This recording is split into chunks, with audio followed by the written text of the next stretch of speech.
Chennai நெற்குன்றத்தில் tanker lorry மோதி இருவர் உயிரிழந்தனர். இதுகுறித்து கூடுதல் விவரங்களை நமது செய்தியாளர் சுப்பிரமணியிடம் கேட்கலாம். சுப்பிரமணி, இந்த விபத்துக்கு என்ன காரணம்?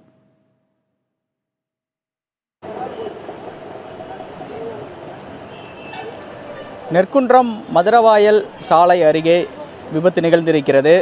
லாரி மோதி கணவன் மனைவி 2 பேர் பலியாகி இருக்கிறார்கள். அந்த விபத்தை ஏற்படுத்திய லாரி இதுதான். இந்த லாரியை ஓட்டி வந்த பாக்கியராஜ் ஓட்டுநர் அதாவது பூந்தமல்லி நெடுஞ்சாலை பகுதியில் நெற்குன்றம் பகுதியில் வந்து கொண்டிருந்தார். அப்போது இருசக்கர வாகனத்தில் வந்த குருநாதன் மற்றும் அவரது மனைவி விஜயலட்சுமி 2 பேர் மீதும் இந்த லாரி மோதி இருக்கிறது. இதில் சம்பவ இடத்திலே லாரியில் சிக்கி 2 பேருமே பலியாகி இருக்கிறார்கள்.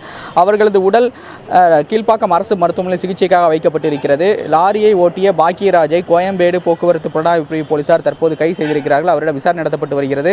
அவர் குடிபோதையில் இருந்தாரா என்ற கோணங்களில் விசாரணை நடத்தப்பட்டு வருவதாக காவல்துறை தரப்பில் தெரிவிக்கப்பட்டிருக்கிறது. அது மட்டுமில்லாமல் இந்த விபத்தை ஏற்படுத்திய லாரியை தற்போது காவல்துறையினர் பறிமுதல் செய்திருக்கிறார்கள். தொடர்ந்து விசாரணையும் நடத்தி வருகிறார்கள். மணிமாறன். சுப்பிரமணி, கடந்த சில தினங்களுக்கு முன்பு கல்லூரி மாணவிகள் லாரி விபத்தினால் உயிரிழந்ததை நம்ம பார்த்துருந்தோம். அது மட்டும் இல்லாமல் ரொம்ப இடைப்பட்ட குறுகிய காலத்திலேயே அடுத்தடுத்து உயிரிழப்புகள் நடந்துகிட்டு இருக்கு.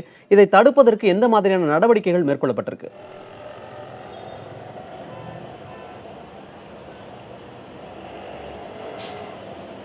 சமீபத்தில் லாரிகளால் விபத்துகள் ஏற்படக்கூடிய சம்பவங்கள் அதிகரித்து வருகிறது. இது தொடர்பாக போக்குவரத்து போலீசாரை தொடர்பு கொண்டு கேட்டபோது பல்வேறு கட்ட நடவடிக்கைகளை தாங்கள் மேற்கொண்டு வருவதாகவும் அவர்கள் தெரிவித்திருக்கிறார்கள். அதாவது அத்தியாவசியமான பொருட்கள் கொண்டு செல்லக்கூடிய லாரிகள் மட்டும் நகருக்குள் வருவதற்கான அனுமதி இருக்கிறது. அதாவது 40 கிலோமீட்டர் வேகத்தில் மட்டுமே இயக்கக்கூடிய வகையில் அனுமதி வழங்கப்பட்டிருக்கிறது. அதை முழுமையாக நாங்கள் கண்காணித்து நடவடிக்கை எடுத்து வருவதாக போக்குவரத்து காவல்துறை தரப்பில் தெரிவிக்கப்பட்டிருக்கிறது. ஆனால் இந்த விபத்து என்பது பூந்தமல்லி நெடுஞ்சாலை நெற்குன்றம் பகுதியில் பூந்தமல்லி நெடுஞ்சாலையில் இந்த லாரி வந்து கொண்டிருக்கும் போது முன்னால் சென்று கொண்டிருந்த அந்த கணவன் மனைவியான குருநாதன் விஜயலட்சுமி 2 பேர் மீதும் மோதி இருக்கிறது. சம்பவ இடத்துல 2 பேருமே பலியாகி இருக்கிறார்கள். அது முதல் கட்டமாக லாரி ஓட்டுநரை காவல்துறை கைது செய்திருக்கிறார்கள். மணிமாறன்.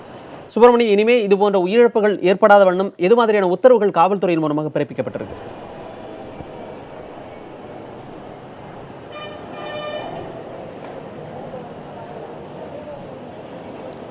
போக்குவரத்து போலீசார் ஏற்கனவே இது தொடர்பாக பல்வேறு கட்ட நடவடிக்கைகளை எடுத்து வருவதாக ஒரு விளக்கத்தை அளித்திருக்கிறார்கள்.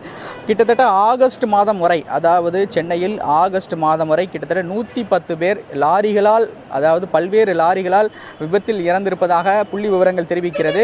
அது மட்டுமல்லாமல் போக்குவரத்து துறை அதிகாரிகளுடன் இணைந்து போக்குவரத்து போலீசார் இதுபோன்ற கண்காணிப்பு பணியிலும் ஈடுபட்டு வருகிறார்கள். அதிவேகமாக செல்லக்கூடிய லாரிகள் எவை என்பதை கண்டறிந்து நடவடிக்கை எடுக்கப்பட்டு வருவதாக காவல்துறை தரப்பில் தெரிவிக்கப்பட்டிருக்கிறது. அது மட்டுமல்லாமல் லாரி ஓட்டுநருக்கு அந்த கான்ட்ராக்டர், அதாவது இந்த லாரியை கொடுக்கக்கூடிய அந்த கான்ட்ராக்டர் ஓட்டுநர் தொடர்பான பல்வேறு தகவல்களை சேகரித்து வைத்திருக்க வேண்டும். அவருக்கு லாரி ஓட்டுநருக்கான அனுபவம் இருக்கிறதா என்பதை முன்கூட்டியே கண்டறிந்து அதன் பிறகுதான் லாரி ஓட்டுவதற்கான அனுமதியை வழங்க வேண்டும் என்பது தொடர்பான பல்வேறு அறிவுரைகளும் வழங்கப்பட்டிருக்கிறது. மணிமாறன்.